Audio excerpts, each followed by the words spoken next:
Hello dear ones, ഞാൻ ഇന്നൊരു beef കറിയുമായിട്ടാണ് നിങ്ങളുടെ മുമ്പിൽ വന്നിരിക്കുന്നത്. കഴിഞ്ഞ ദിവസം ഞാനൊരു അപ്പം ഉണ്ടാക്കി അത് നിങ്ങളുടെ മുമ്പിൽ പ്രസൻറ്റ് ചെയ്തായിരുന്നു. അതിൻ്റെ കൂടെ ഒരു ബീഫ് കറിയും ഉണ്ടായിരുന്നു. പക്ഷേ അന്ന് ഞാനത് പിന്നീട് അപ്ലോഡ് ചെയ്യാമെന്ന് പറഞ്ഞിരുന്നു. അത് ഇന്ന് ഞാൻ നിങ്ങളുടെ മുമ്പിൽ കാണിക്കുകയാണ്. ബിഗിനേഴ്സ് ആയിട്ടുള്ളവർക്ക് ഇത് നന്നായിട്ട് ടേസ്റ്റി ആയിട്ട് ഉണ്ടാക്കാൻ പറ്റുന്നൊരു കറിയാണ് ഈ ബീഫ് കറി. എളുപ്പമാണ്, എന്നാൽ ഏറ്റവും നല്ല ടേസ്റ്റി ആയിട്ടുള്ളൊരു കറിയാണ്.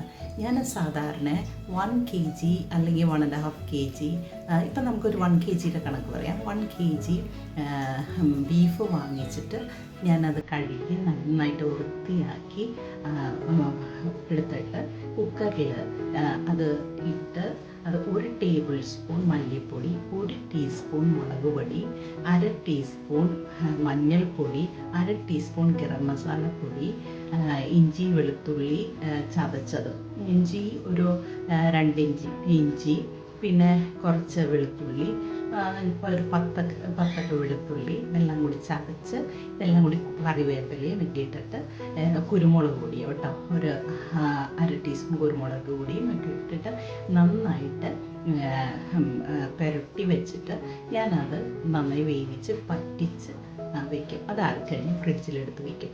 അപ്പം ആവശ്യമുള്ള ഇറച്ചി എടുത്ത് പിന്നീട് നമുക്ക് പല രീതിയിലുള്ള കറികൾ ഉണ്ടാക്കാം.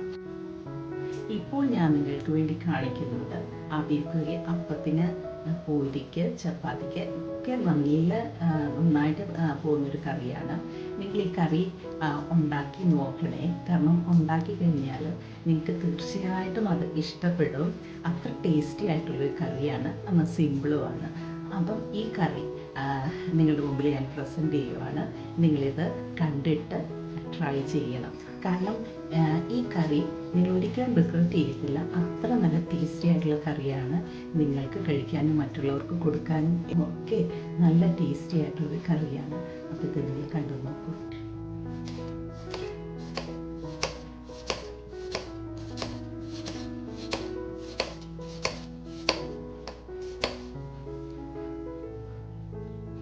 സവാള മൊത്തം അരിഞ്ഞു വെച്ചു. 2 പച്ചമുളക് കീറിയിടുന്നു.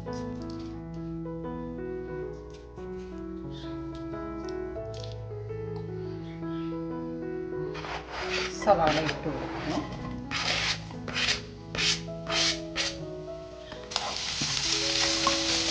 നമ്മൾ സവാള വഴറ്റി കൊടുക്കുകയാണേ. കറിവേപ്പില ഇട്ട് കൊടുത്തു.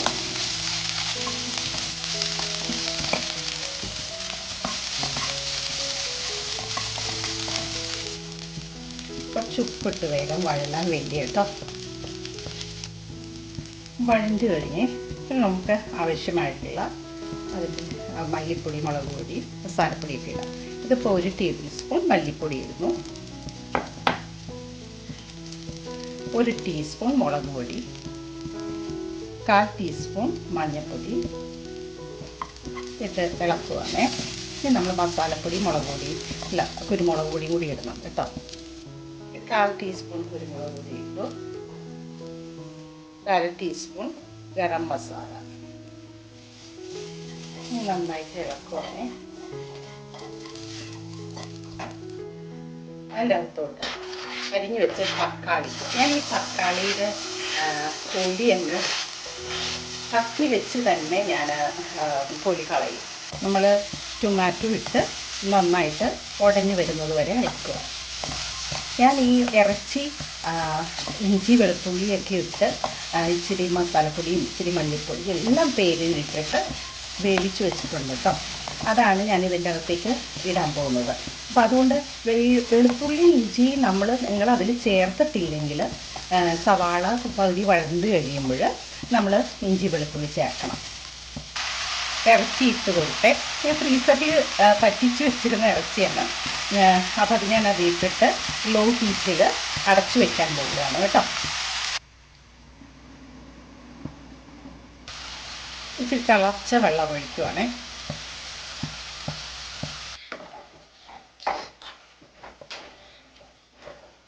ഇളക്കി കൊടുക്കുവാണേ.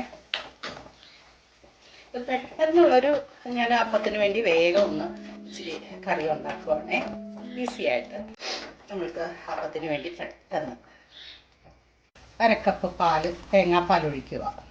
വേണമെങ്കിൽ കുറച്ചുകൂടി ഒഴിക്കേണ്ടി വരുവേ. ഒരു 1/4 കപ്പും കൂടി ഒഴിച്ചു.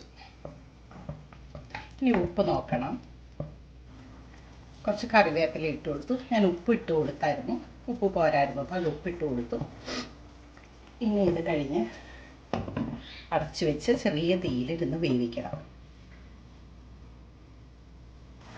കറി നല്ല ആവശ്യത്തിന് വറ്റിയിട്ടുണ്ട്. ഞാൻ ആദ്യം ഒഴിച്ചത് 2ാം പാലായിരുന്നേ. ഇപ്പം ഞാൻ ഒഴിക്കുന്നത് 1ാം പാൽ ഒഴിക്കുക. പിന്നെ തിളക്കണ്ട കേട്ടോ. തിളപ്പാൽ ഒഴിച്ചൊന്ന് ജസ്റ്റ് ഒന്ന് ചൂടായാൽ മതി. ഇനി നമ്മൾ പാൻ അടുപ്പത്ത് വെച്ചു വെളിച്ചെണ്ണ ഒഴിക്കുവാണേ.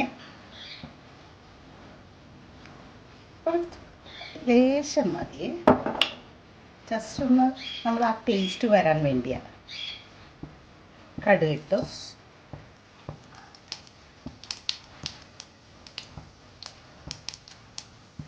വറ്റൽമുളക് ഇട്ടു.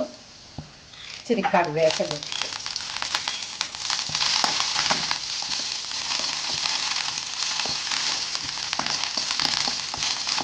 തീ ഓഫ് ചെയ്യുവാണേ. ഇട്ട് കൊടുക്കുക. ഇവിടെ കറി റെഡിയായി. കടുക് തളിച്ച് കഴിഞ്ഞാൽ ഉടനെ അടച്ച് വെക്കണം.